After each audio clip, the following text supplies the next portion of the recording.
दोस्तों 384 बीसी में जन्मे ग्रीक फिलोसोफर एरिस्टोटल ने कहा था, be a free thinker and don't accept everything as a truth. मतलब हमें किसी भी ऐसी इंफॉर्मेशन पे सिर्फ इसलिए ट्रस्ट नहीं करना चाहिए क्योंकि बहुत सारे लोग उसे वैसा ही मानते हैं। मतलब इस दुनिया को देखने का आपका खुद का अलग नजरिया होना चाहिए और आपके इसी नजरिए को आपका फिलोसफी कहा जाएगा। और बिल्कुल आज की इस वीडियो में मैं आपको बताऊंगा कि फिलोसफी क्या होता है और ये कितना इम्पोर्टेंट है हमारे लिए। एकेडमिक लेवल पे तो हम बात करेंगे ही, लेकिन उससे पहले हम ये समझेंगे कि फिलोसफी रियल लाइफ में ग्राउंड लेवल पे कैसे काम करती है। तो आइए शुरू करते हैं। क्या आपके मन में कभी ऐसा थॉट आया है कि मेरे इस लाइफ का पर्पस क्या है, क्यों इस धरती पर मैंने जन्म लिया है, क्या भगवान इस दुनिया में एग्जिस्ट करते हैं एंड सो। तो आपके इसी टाइप के थॉट को थॉट अबाउट फिलोसफी कहा जाता है। क्या आपको पता है कि साइंस की पहली बुक किसने लिखी थी और उस बुक का नाम क्या था? बहुत से लोग ऐसा मानते हैं कि ग्रीक फिलोसोफर एरिस्टोटल ने साइंस की पहली किताब लिखी थी जिसका नाम था ऑन द हेवन, और ये किताब 350 बीसी के आसपास लिखी गई थी। मतलब हम ये कह सकते हैं कि साइंस की पौधे की बीज फिलोसफी द्वारा लगाई गई। साइंस के अलावा ह्यूमैनिटी और सोशल साइंसेज के काफी सब्जेक्ट्स के शुरू के जो कंट्रीब्यूटर हैं वो एक फिलोसोफर थे। मतलब जिस तरीके से संस्कृत लैंग्वेज का एक ऐसा समंदर है जो खुद के अंदर काफी सारे लैंग्वेज को क्रिएट करके भी अपना अस्तित्व बचाए रख सकता है, बिल्कुल वैसे ही फिलोसफी को हम सब्जेक्ट्स का वो रास्ता बोल सकते हैं जहाँ से बाकी के सब्जेक्ट्स को गुजरना ही पड़ेगा। दुनिया में मौजूद हर इंसान एक फिलोसोफर है, उसकी अपनी एक फिलोसफी है। हो सकता है कि उसकी फिलोसफी किसी और से इन्फ्लुएंस्ड हो।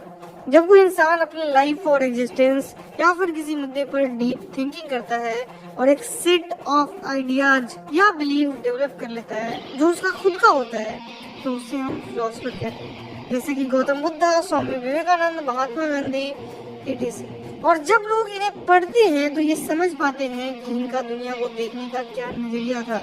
जैसे लॉर्ड कृष्णा की फिलोसफी श्रीमद् भगवद गीता है जिसने काफी सारे लोगों को ये सिखाया है कि जिंदगी कैसे जीनी है। अब आइए जानते हैं कि एकेडमिक लेवल पे फिलोसफी की पढ़ाई किस तरीके से की जाती है।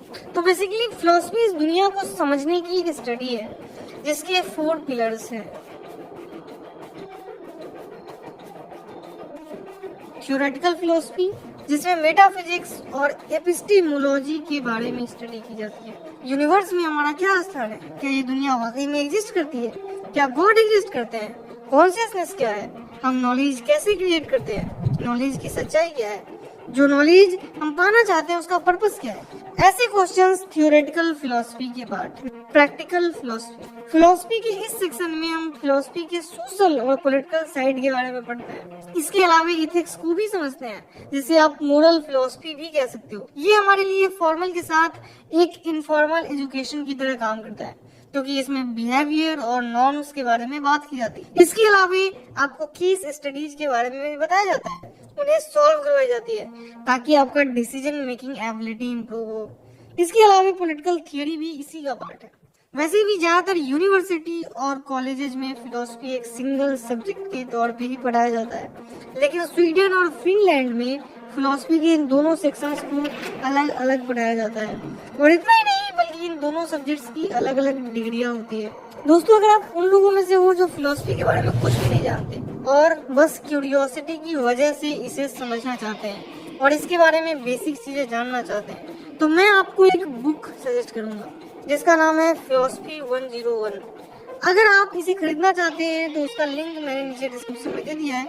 ये बुक उन बिगिनर्स के लिए है जो वास्तव में फिलोसफी के बेसिक्स को समझना चाहते हैं। दोस्तों philosophy is the mother of all subjects, क्योंकि किसी भी बड़े थियरी या प्रोजेक्ट की शुरुआत में थॉट से ही होती है ना, and your thought is your philosophy, right. तो दोस्तों ये थी वो वीडियो जिसमें हमने फिलोसफी को समझा, इसके बेसिक स्ट्रक्चर को समझा। मुझे उम्मीद है कि आपको सारी चीजें क्लियरली समझ आई होंगी। अगर आपको चीजें डिटेल में जाननी है तो नीचे डिस्क्रिप्शन में जाइए और उस बुक को बाय कीजिए। इसके अलावा आपको ये वीडियो कैसी लगी मुझे जरूर बताइएगा नीचे कमेंट सेक्शन में कमेंट करके। इसके अलावा अगर आपके पास कोई सवाल या सुझाव हो जो आप मुझे बताना चाहते हैं तो मुझे इंस्टाग्राम पर मैसेज करके जरूर। शुक्रिया आप सभी का इस वीडियो को देखने के लिए। जय हिंद।